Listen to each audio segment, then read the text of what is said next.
let me tell you, Kirby, I'm a little disappointed in this place. It looked much better in the brochure.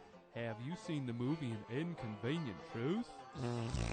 Hey, now that was inconvenient. A quarter-pound cheeseburger at a local fast food joint, 99 cents. Corn and water to feed the cattle, $30 billion. Land and topsoil wasted to raise the cattle, $75 billion. Non-renewable energy to transport cattle, $125 billion. Greenhouse gas emissions and other pollutions from cattle, $2 trillion. The lasting impact on our environment due to artificially priced factory farm foods, priceless. There are some things money can't buy. For everything else, we'll let the next generation pay. Then you take them into the slaughter plants. Today, the modern slaughter plant can process 4,000 or 5,000 or even more head of animals every day. They can use a cow for food as long as they can basically drag it off the truck. So you have about 300 animals an hour that are going along this assembly line. Then the product, goes as it goes into the grocery store. They may decide they want a little more profit out of it, so they'll inject it with 10% water solution that may have sodium phosphate in it. And then, to top it off, they put it in a packaging that has small doses of carbon monoxide in it just to keep that meat looking as red as possible. So you think about, as we're eating that hamburger, we got the animal, it's got the growth hormones, it's got the antibodies, it's got that diet of corn that it wasn't meant to eat. It was injected with sodium phosphate when it was put in the package and then packaged up with a little carbon monoxide. Yum. I'm hungry too, Dave. Let's grab a burger. Nearly 100,000 cows are processed, a tidy little word for slaughtered, each and every day. That's enough beef to fill a huge football stadium. Think about that the next time you see a McDonald's sign that brags billions and billions served.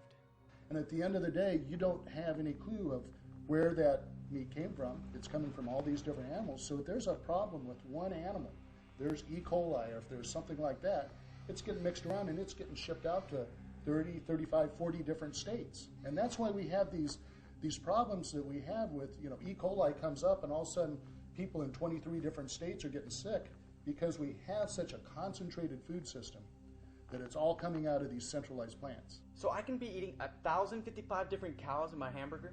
That's right. The muscle or fat tissue from over 1,000 animals can be in one 4-ounce patty of beef. In just one patty? In one patty. I feel like I should wear a condom next time I eat my Big Mac.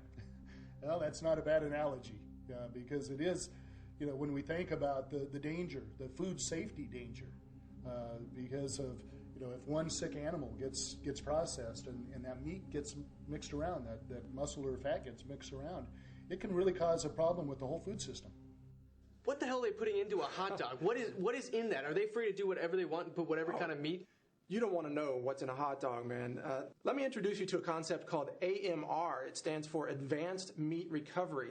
And what they do is they take a cow carcass after they've cut off all the good cuts of meat, and they essentially jam it through this machine. It's like a giant squeegee.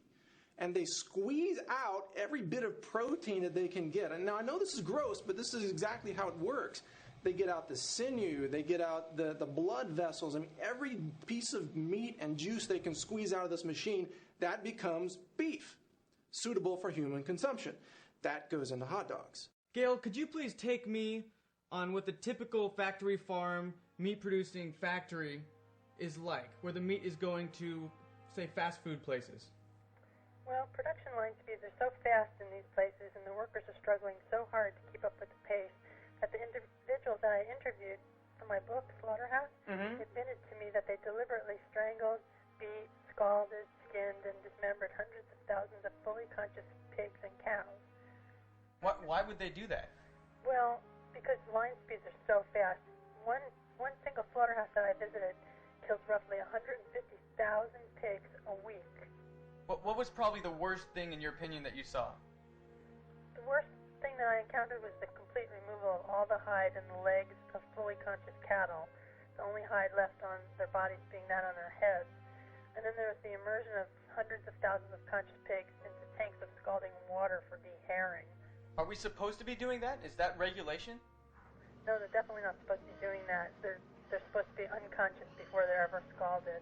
they're supposed to be unconscious and dead. They're supposed to be completely bled out. We documented the fact that workers would remove the hide and the legs while the cows were still conscious. In fact, I've got a great quote from a worker. He said, sometimes they go pretty far. Sometimes they're all peeled. Sometimes you can tell that they're alive because you can look in their eyes and you can see the tears of a cow. And their eyes are moving and everything. But mainly they just make a lot of noise and are trying to kick. This is when they have had all the skin removed from their bodies and their legs removed and they're still conscious.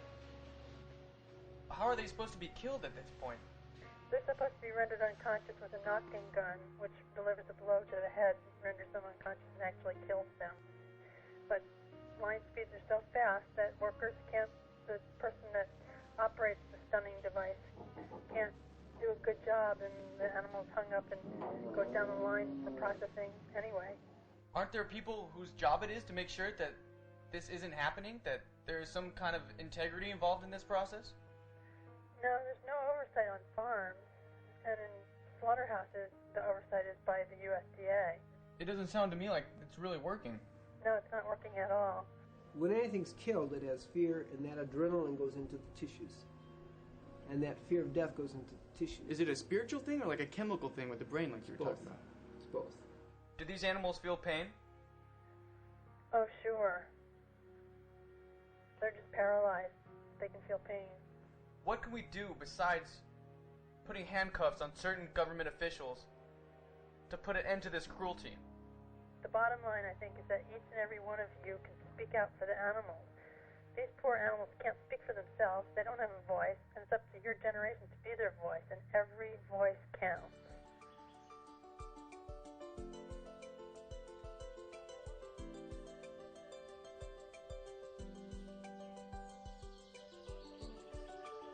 When consumers learn about these issues, they're choosing to go vegetarian or vegan is on the rise, no animal products at all, or they're just simply choosing to consume products that are not raised so cruelly. And of course, there are many happy endings here at Animal Acres. When these animals do survive these cruel conditions and they can come here and have hope and love and joy for the first time in their lives, and then they in turn teach other people to look at them as animals, with the hope that maybe if people see that a turkey is a lot more like a dog, that maybe they won't eat them.